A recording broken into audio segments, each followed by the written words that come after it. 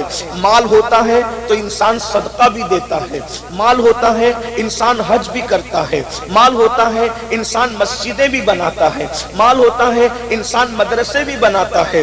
غرض کے مال بری چیز نہیں ہے۔ کچھ لوگ مال کو برا سمجھتے ہیں، میں سمجھتا ہوں کہ غالباً ان کو مکمل طور پر اسلام کی تعلیمات پر ان کی نظر نہیں ہے، اس لیے وہ مال کو برا سمجھتے ہیں۔ اگر مال برا ہوتا تو عثمان غنی اسی مال سے 2 مرتبہ جنت کیوں خریدتے؟ آپ جانتے ہیں کہ مال، اللہ اکبر، اگر فرعون کے پاس گیا تو اس نے فرعون کو جہنم کا کندن بنا دیا، جہنم کا ایندھن بنا دیا، اللہ اکبر، جہنم کا ایندھن بنا دیا۔ کندن کیا بنتا؟ ایندھن بنا دیا۔ نمرود کے پاس گیا، اس کو جہنم کا ایندھن بنا دیا۔ بخت نصر کے پاس گیا، اس کو جہنم کا ایندھن بنا دیا۔ شداد کے پاس گیا، اس کو جہنم کا ایندھن بنا دیا۔ لیکن وہی مال جب سیدنا عثمان غنی کے پاس آتا ہے تو عثمان غنی 2 مرتبہ اسی مال سے جنت خریدتے نظر آتے ہیں۔ اور اللہ کے رسول نے کسی صحابی کو وہ نہیں فرمایا جو سیدنا عثمان غنی کو فرمایا۔ جب سرکار عثمان غنی نے 300 اونٹ مال سے بھر کر جنگ تبوک کے موقع پر چندے کے طور پر اسلام کو پیش کیا تو میرے آقا نے ارشاد فرمایا، آج کے بعد عثمان کچھ بھی کرے اس کو کوئی عمل نقصان نہیں پہنچائے گا، عثمان کچھ بھی کرے اللہ اس کو جنت ہی عطا فرمائے گا۔ اندازہ فرمائے یہ مال کی برکت ہے۔ میرے بھائیوں، مال سے آپ نے جنت خریدی ہے۔ اسی طریقے سے آقا ارشاد فرماتے ہیں، من بنا للہ مسجدا بنا اللہ لہ بیتا فی الجنہ، کہ جو اللہ کے لیے مسجد بناتا ہے اللہ اس کے لیے جنت میں محل بناتا ہے۔ بھائیوں بتاؤ، اگر انسان کے پاس مال نہ ہو تو کیا وہ مسجد بنا سکتا ہے؟ وہ مسجد کی تعمیر کر سکتا ہے؟ نہیں، ہرگز تعمیر نہیں کر سکتا۔ اسی طریقے سے حج کرنے جاؤ تو ہر قدم پہ نیکی ملتی ہے، حج کرنے والے کے تمام گناہ معاف ہو جاتے ہیں، حج کرنے والا گناہ سے ایسے پاک ہوتا ہے جیسے ابھی اپنی ماں کے پیٹ سے پیدا ہوا۔ بتاؤ کیا بغیر پیسے کے کوئی حج کر سکتا ہے؟ اللہ اکبر۔ اسی پر آپ قیاس کر لیں۔ اور ایک بات اور سن لیں، میرے آقا فرماتے ہیں صدقہ دیا کرو، اس لیے کہ صدقہ بلاؤں کو ٹال دیتا ہے، صدقہ بری موت سے بچا لیتا ہے، صدقہ انسان کو بری موت سے بچاتا ہے۔ جو چاہتا ہے کہ اللہ اس کو بری موت نہ دے اور بری موت سے اس کی حفاظت ہو تو آقا ارشاد فرماتے ہیں ایک ہاتھ سے صدقہ دو تو دوسرے ہاتھ کو خبر بھی مت ہونے دو۔ مال نہیں ہوگا تو کیا انسان صدقہ دے گا؟ تو یہ مال بہت بڑی اللہ کی نعمت ہے۔ اسی طریقے سے دوسری نعمت یہ جان اور جوانی جس کو کہتے ہیں، یہ بھی اللہ کی بہت بڑی نعمت ہے۔ اللہ اکبر۔ لیکن اب آئیے میں آپ کے سامنے ان دونوں نعمتوں کا ذکر کرنے کے بعد اب آپ سے پوچھنا چاہتا ہوں، مال سب چاہتے ہیں لیکن اللہ اکبر جب مال آتا ہے تو مال کا مس یوز کیا جاتا ہے، مال کا غلط استعمال کیا جاتا ہے۔ قرآن کہتا ہے ان اللہ اشتری من المؤمنین انفسهم واموالهم بان لهم الجنہ، کہ اللہ نے مومنوں کی جان کو، مومنوں کے مال کو جنت کے بدلے خرید لیا ہے۔ اب آپ سب کی توجہ چاہتا ہوں، پتہ چلا ہماری جان ہماری نہیں ہے، ہمارا مال ہمارا نہیں ہے، جان بھی اللہ کی ہے، مال بھی اللہ کا ہے۔ اور اللہ اکبر، آج کل کے مسلمان اللہ اگر مال دیتا ہے تو مال کو اللہ کی راہ میں خرچ کرنے کی بجائے، گھبرائیے گا مت، میں کوئی چندے کی تمہید نہیں باندھ رہا ہوں، میں صرف آپ کے دلوں کی تطہیر کے لیے، آپ کی افکار کی تطہیر کے لیے کچھ پیغام پیش کرنا چاہتا ہوں۔ اللہ اکبر، آج کے مسلمانوں کے پاس جب مال آتا ہے، آج کے مسلمانوں کے پاس جب جوانی آتی ہے تو مال اور جوانی کا مس یوز کتنا ہو رہا ہے۔ اللہ اکبر، آج پوری دنیا کے اندر جتنے جرائم، جتنے پاپ قوم مسلم کر رہی ہے، اتنے جرائم دنیا کی کوئی قوم کرتی نظر نہیں آتی۔ کتنے افسوس کی بات ہے، میں دلیل کے ذریعے سے اس کو ثابت کروں گا۔ اسی ہندوستان میں دیکھ لیں، ہندوستان کے اندر اللہ اکبر رمضان شریف کی کوئی اہمیت کیا دوسری قوموں کے نزدیک ہے؟ ہرگز نہیں۔ رمضان شریف کی اہمیت صرف مسلمانوں کے نزدیک ہے، دوسری قومیں رمضان شریف کا احترام نہیں کرتی، اس کی عزت نہیں کرتی، بہتوں کو تو پتا بھی نہیں کہ رمضان شریف کیا ہے۔ لیکن ایک بات پر ہمیشہ غور کرنا، توجہ کرنا، ایک بات پر ہمیشہ غور کرنا کہ اللہ اکبر جتنی نئی فلمیں آتی ہے، کوئی بھی نئی فلم رمضان شریف کے اندر نہیں آتی ہے، یا تو رمضان شریف سے پہلے آتی ہے یا تو رمضان شریف کے بعد آتی ہے۔ آپ ہمیشہ غور کرنا، کوئی بھی نئی فلم آپ کو کبھی رمضان شریف میں، ہندوستان کی بات کر رہا ہوں جہاں مسلمان لوگوں کے کہنے کے مطابق صرف 25 کروڑ مسلمان ہیں، آپ مجھے بتائیں دنیا دوسری قومیں ہم سے 4 گنا زیادہ، یعنی دوسری قومیں 100 کروڑ ہے اور ہم ہندوستان میں لوگوں کے کہنے کے مطابق، حالانکہ اگر سچائی سے گنا جائے تو الحمدللہ ہم 30 کروڑ سے بھی زیادہ اس ملک کے اندر، اس ملک میں ہم 30 کروڑ سے بھی زیادہ، لیکن چلے جو لوگ کہتے ہیں وہی کہتا ہوں، 25 کروڑ مسلمان اس دنیا، اس ہندوستان میں رہتے ہیں، 100 کروڑ دوسرے سب مل کر کے رہتے ہیں۔ آپ سے پوچھتا ہوں رمضان شریف میں نئی فلم کیوں نہیں آتی ہندوستان میں؟ رمضان شریف سے پہلے ہی کیوں آتی ہے؟ رمضان شریف کے بعد ہی کیوں آتی ہے؟ اس لیے کہ ان کی سروے رپورٹ یہ ہے کہ جو بھی فلم ہٹ ہوتی ہے، جو بھی فلم کامیاب ہوتی ہے، وہ صرف مسلمانوں کے دیکھنے سے کامیاب ہوتی ہے۔ یعنی جتنا زیادہ ہندوستان میں مسلمان فلم دیکھتا ہے اتنا دنیا کا کوئی مذہب کا انسان نہیں دیکھتا۔ ہر مذہب کا آدمی زیادہ سے زیادہ سیٹرڈے یا سنڈے کو فلم دیکھنے جاتا ہے، لیکن یہ مسلمان ہے۔ اللہ اکبر! بتاؤ مسلمانوں، احساس کرو، جس قوم کے پاس قرآن نہیں وہ صرف چھٹی کے دن فلمیں دیکھتے ہیں، اور جس قوم کے پاس قرآن ہے، جس قوم کے پاس رحمان کا رشتہ ہے، جس قوم کے پاس آمنہ کے لال محمد الرسول اللہ جیسا نبی ہے، وہ قوم کس قدر فلموں میں ڈوب گئی، کس قدر وقت کا مس یوز کر رہی ہے، وقت کا غلط استعمال کر رہی ہے، جوانی کا غلط استعمال کر رہی ہے، دولت کا غلط استعمال کر رہی ہے، کہ فلمیں سب سے زیادہ کوئی دیکھ رہا ہے تو وہ قوم مسلم ہے، جوا سب سے زیادہ کوئی کھیل رہا ہے تو وہ قوم مسلم ہے، نشہ سب سے زیادہ اگر کسی کے محلے میں ہے تو وہ قوم مسلم ہے۔ عورتوں پر اللہ اکبر گندی نگاہ کے حوالے سے جتنا زیادہ بگاڑ ہمارے معاشرے میں ہے شاید ہی کسی کے معاشرے میں ہو، مگر سن لو اور اچھی طرح سن لو، آج کل کے نوجوان لڑکے یا دولت مند لوگ یہ سوچتے ہیں مولوی صاحب آپ کو کیا پڑی ہے، آپ دولت ہماری ہے، مال ہمارا ہے، جوانی ہماری ہے، طاقت ہماری ہے، اگر ہم برے کام کرتے ہیں آپ کا کیا بگڑتا ہے، ہمارا کیا بگڑتا ہے؟ سن لو، اللہ و رسول نے ذمہ داری دی ہے قوم کے علماء کو، قوم کے دانشوروں کو، اللہ کے رسول کے سچے امتیوں کو، کہ بلکہ ہر مومن کو یہ ذمہ داری ہے جب تم برائی کو دیکھو اسے روکو، زبان سے روکو، بلکہ پہلے تو ہاتھ سے روکو، طاقت سے روکو، زبان سے روکو، اور اگر زبان سے بھی نہیں روکتے تو کم سے کم دل میں برا جانو، اور جو دل میں برائی کو برا جانتا ہے یہ اس کے کمزور ایمان کی علامت ہے۔ اب مجھے بتاؤ جب تم برائی کو برا جانو گے تو یہ کمزور ایمان کی علامت ہے، اور جو برائی کو برا بھی نہ جانے تو کیا اس کا ایمان چلا تو نہیں گیا، اس کے ایمان کا طوطا اڑ تو نہیں گیا، ایمان کا پرندہ اڑ تو نہیں گیا۔ اب مجھے بتاؤ میرے بھائیوں، آپ کہتے ہیں مال میرا ہے، تکلیف آپ کو کیا ہے، جان میری ہے، تکلیف آپ کو کیا ہے؟ تو سن لو، اچھی طرح سن لو، کنویں میں گرنے والے کو بچانے کی ذمہ داری دیکھنے والے پر ہے کہ نہیں ہے؟ سڑک حادثے میں اگر کوئی بس سے ٹکرانے جا رہا ہو تو بولو بچانا اخلاقی فریضہ ہے کہ نہیں ہے؟ ارے نادان، بس سے ٹکرائے گا تو اتنا نقصان نہیں ہوگا، اللہ اکبر، کنویں میں گرے گا اتنا نقصان نہیں ہوگا، لیکن اللہ رب العزت کی نافرمانی کرے گا تو اتنا بڑا نقصان ہوگا کہ اس نقصان سے تجھے کوئی نہیں بچا سکتا۔ آؤ آپ کو بتاؤں، دولت اور جوانی کا مس یوز کرنے والوں، غلط استعمال کرنے والوں، وہ اللہ ہے طاقت والا، قوت والا، جو دینا جانتا ہے تو چھیننا بھی جانتا ہے۔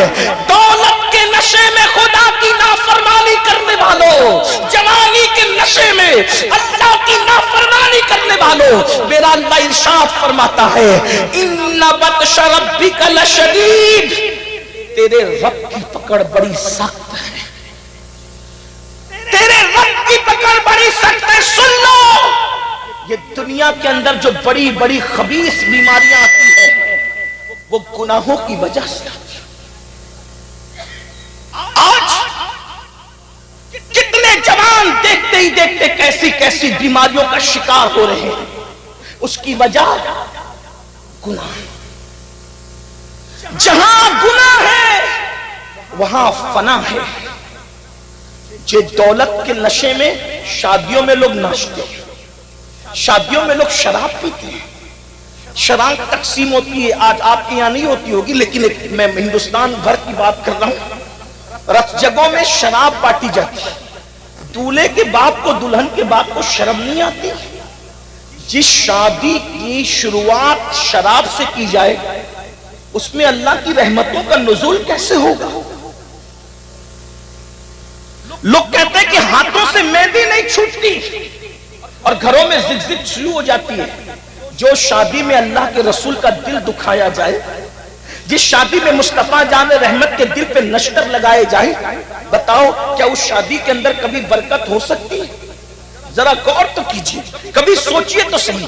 عورتوں کا حال یہ ہے، وہ رت جگہوں میں ناچتی ہیں، وہ شریف عورتیں جن کے پردے کا اللہ نے حکم دیا ہے، عورتیں شادیوں میں ناچتی، عورتیں شادیوں میں گانے گاتی ہیں، لوگ سنتے ہیں، رت جگہ کی رسم، اس کی رسم، اس کی رسم۔ میری بہنوں سن لو اور اچھی طرح کان کھول کر سن لو، اللہ کے رسول صلی اللہ علیہ وسلم نے ایک عورت کو زور سے بلند آواز سے قرآن پڑھنے سے بھی منع فرما دیا۔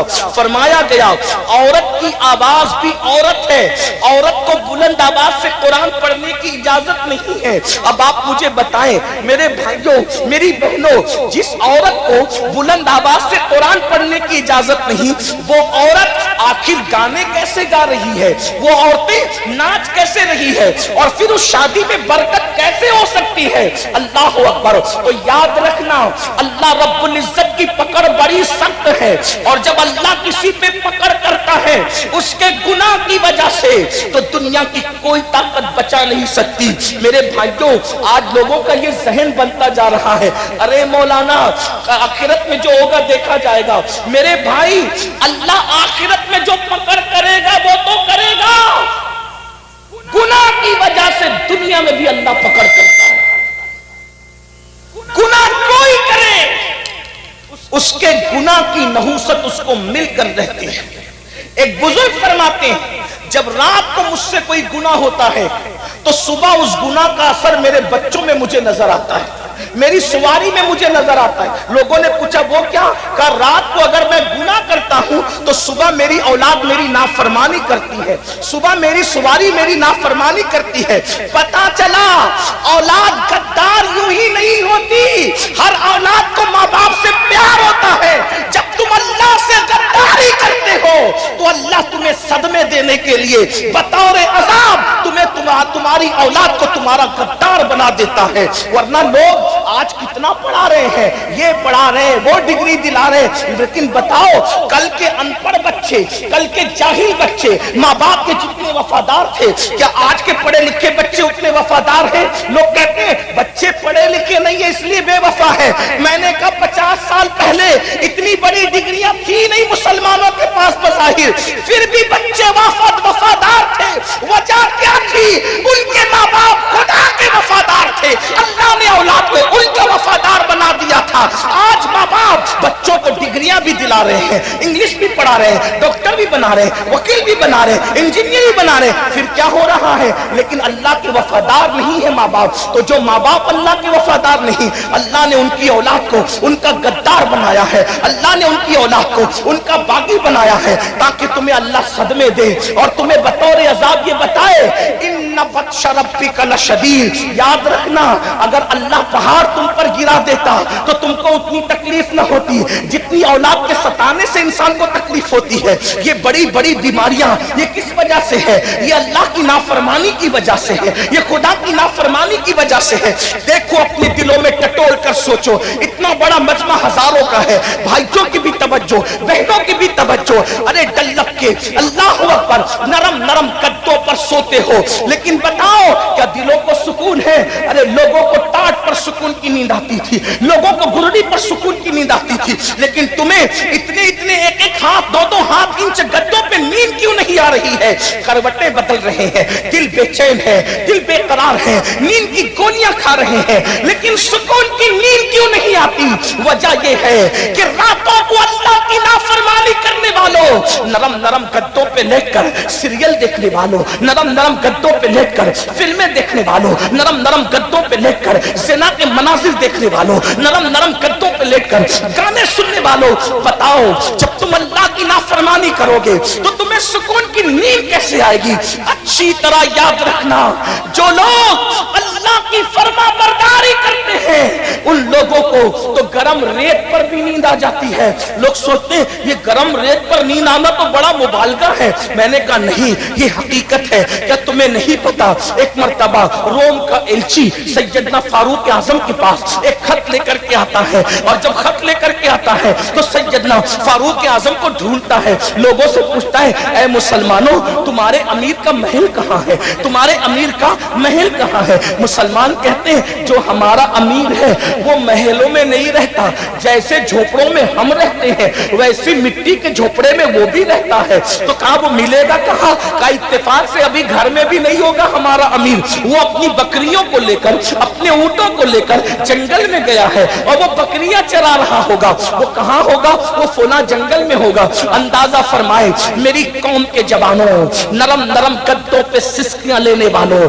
کاروبار کے لیے تڑپنے والوں، بزرگوں سے تعویذ کا مطالبہ کر کے اپنی تقدیر کو سنوارنے کی کوشش کرنے والوں، بڑی معذرت کے ساتھ کسی ولی کا تعویذ ہماری قسمت کو سدھار نہیں سکتا جب تک ہم اللہ کی نافرمانی کرتے رہیں گے، جب تک ہم پاپ کرتے رہیں گے، جب تک ہم جرائم کرتے رہیں گے۔ ارے نیکوں کی دعا سے اللہ ان کا حصہ اٹھا لیتا ہے جو نمازوں میں غفلت کرتے ہیں، جو نمازوں میں سستی کرتے ہیں۔ خدا کے لیے بیدار ہو جاؤ، اپنے مسائل کا حل کسی انسان کے دروازے پر نہیں ہے، ہمارے مسائل کا حل کل بھی اللہ کے در پہ تھا، آج بھی اللہ کے در پہ ہے، قیامت تک اللہ کے در پہ رہے گا۔ اس کی چوکھٹ سے وابستہ ہو جاؤ۔ کب تک غداری کرو گے؟ کب تک بے وفائی کرو گے؟ کب تک نافرمانی کرو گے؟ سنو سنو، روم کا ایلچی جب اس کو پتا چلتا ہے کہ مسلمانوں کا امیر 3 بر اعظموں پر بلا شرکت غیر حکومت کرنے والا عمر ابن خطاب جنگل بکریاں لے کر گئے بکریاں چرانے کے لیے، تو وہ جنگل پہنچا، جنگل میں گیا تو ایک منظر دیکھا۔ یہ منظر کیا تھا؟ دیکھا کھلے آسمان کے نیچے ایک درخت ہے، اور اس درخت کے نیچے مسلمانوں کا امیر 3 بر اعظموں پہ حکومت کرنے والا اپنے ہاتھ کا تکیہ بنا کر ریت پہ سو رہا ہے، ریت پہ سو رہا ہے۔ اس نے دیکھا، اس کو حیرت ہوئی کہ میرے بادشاہ لوگ نرم نرم گدوں پر محلوں میں باڈی گارڈ کے پہروں میں سکون سے سو نہیں پاتے، یہ اکیلے چین سے سو رہا ہے۔